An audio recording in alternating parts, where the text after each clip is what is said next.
దీనికి అంటే ధాత్రి పూజ. ఉసిరికి పూజ చేస్తారు. ఉసిరికి చేసేటటువంటి పూజ కూడా సామాన్యంగా ఉండదు. కార్తీక మాసంలో ఉసిరి చెట్టుకు చేయవలసినటువంటి పూజ యొక్క కల్పాన్ని ప్రత్యేకంగా ధర్మసింధు లాంటి గ్రంథాలు మనకి తెలియచేసాయి. ఉసిరి చెట్టు ఎక్కడ ఉంటుందో అక్కడికి వెళ్ళి ఆ ఉసిరి చెట్టు దగ్గర నిలబడి దాని యొక్క మొదట్లో ఇంత పసుపు కుంకుమో అక్షతలో సమర్పించి ఉసిరి చెట్టుని ప్రార్థన చేస్తూ కొన్ని మాటలు చెప్తారు.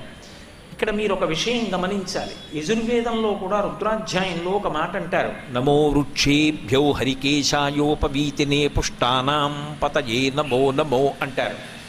ఈ చెట్టు రూపంగా ఉన్న శివుడికి నమస్కారం, చెట్టు ఆకులుగా ఉన్న శివుడికి నమస్కారం, చెట్టు ఆకులలో ఆకుపచ్చతనంగా ఉన్న శివుడికి నమస్కారం అంటారు.